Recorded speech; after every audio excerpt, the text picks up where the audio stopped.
Magandang araw, mga idol, mga solid Mekris supporters, at sa lahat ng laging nakaabang sa bawat update ng Mekris serye.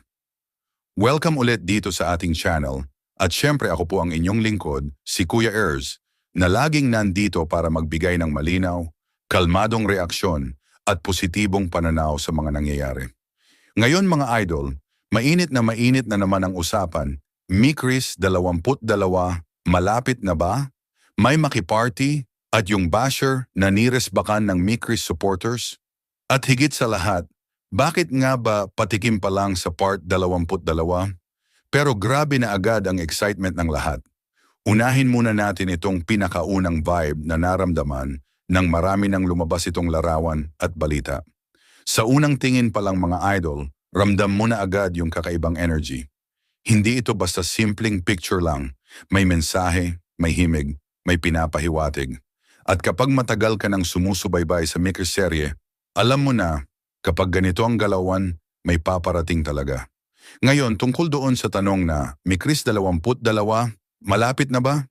Sa reaksyon ng community pa lang, masasabi mong oo, sobrang lapit na. Bakit? Kasi kitang-kita sa galaw ng mga taong nasa paligid nila, sa tahimik pero makabuluhang eksena, at sa mga detalyeng hindi man sinasabi diretso. Pero ramdam ng mga tunay na nakakaintindi ng kwento. Hindi na kailangan ng mahabang paliwanag. Yung excitement mismo ng supporters ang nagsisilbing ebidensya.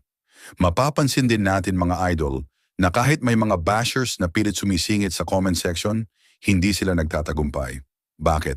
Dahil ang Mekris supporters mismo ang kusang rumesbak, hindi sa paraang bastos, kundi sa paraan ng katotohanan, respeto, at solid na depensa. Hindi sigaw, hindi mura, kundi facts, consistency, at pagmamahal sa kwento ni na Michael at Krista. At doon mo makikita ang kaibahan. Ang basher panandalian lang ang ingay, pero ang supporter pang matagalan ang paninindigan. Isa pa sa napansin ng marami, itong usap-usapan tungkol sa may makiparty. Hindi man ito kinukumpirma, pero hindi rin itinatanggi. At minsan, mga idol, mas malakas pa ang hindi sinasabi kaysa sa diretsong pahayag. Yung aura ng mga nasa larawan, yung setup, yung presensya ng mga taong mahalaga sa kwento. Parang nagsasabing, may pinaghahandaan kami, hintayin nyo lang. At doon lalong tumitibok ang puso ng Mekris fans. Hindi rin natin pwedeng palampasin ang isang mahalagang punto, ang patikim sa part 22. Kahit konti pa lang ang ipinapakita, sapat na yon para magliyab ang excitement ng buong community. May mga nagsasabi, konti lang naman, bakit OA kayo? Pero para sa mga tunay na sumusubaybay, alam nila na bawat maliit na detalye ay may kahulugan. Sa Mekris serye, walang basta-basta. Lahat may dahilan, lahat may patutunguhan. At dito ko rin gustong i-highlight, mga idol, yung maturity ng Mekris supporters. Sa halip na patulan ang negativity, mas pinipili nilang ipagtanggol ang kwento sa maayos na paraan. Ipinapakita nila na ang suporta ay hindi lang kilig, kundi respeto sa mga taong bumubuo ng kwento.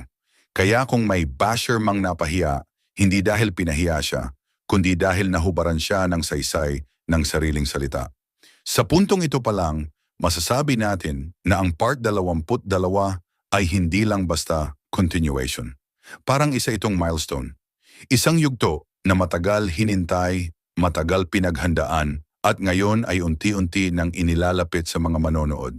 Kaya hindi katakataka kung bakit bawat post, bawat larawan, bawat simpleng eksena ay binibigyan ng kahulugan ng fans. Balikan natin mga idol, yung mas malalim na dahilan kung bakit sobrang lakas ng impact ng patikim sa Mekris part 22 kahit wala pang opisyal na announcement. Dito pumapasok yung tinatawag nating silent storytelling.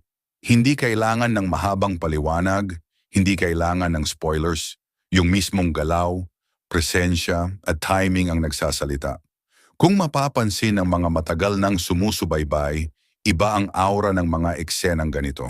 Hindi ito yung tipong random gathering lang. May kaayusan, may control, at higit sa lahat may emosyonal na bigat. At doon na agad kumakapit ang fans.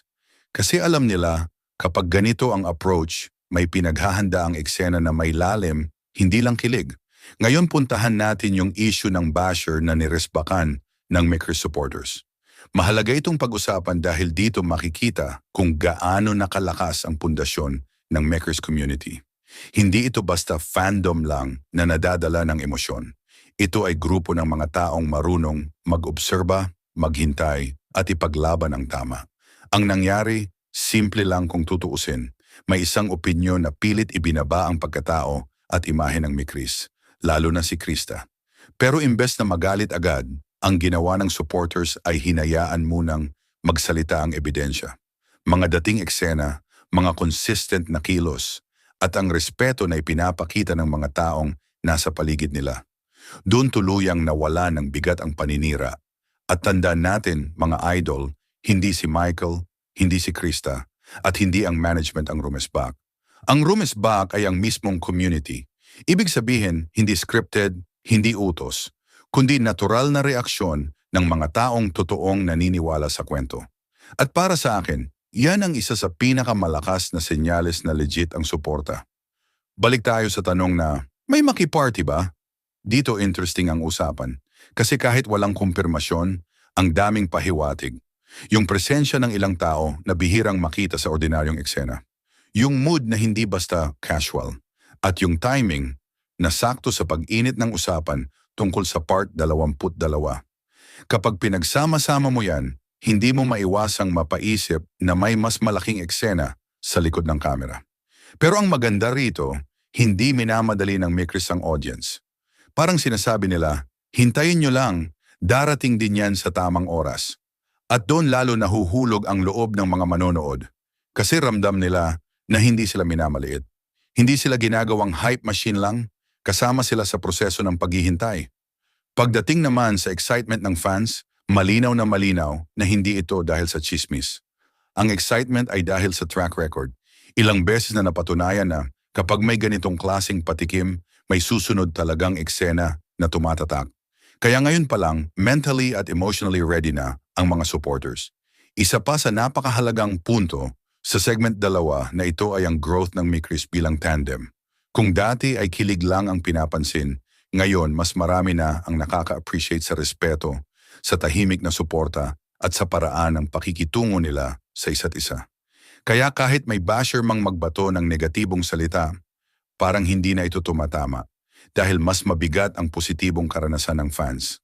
At kung tutuusin, ang basher issue pa nga ang lalong nagpakita kung gaano ka-solid ang Makers community. Hindi lahat ng fandom kayang ipagtanggol ang kanilang sinusubaybayan nang hindi bumababa sa level ng pambabastos.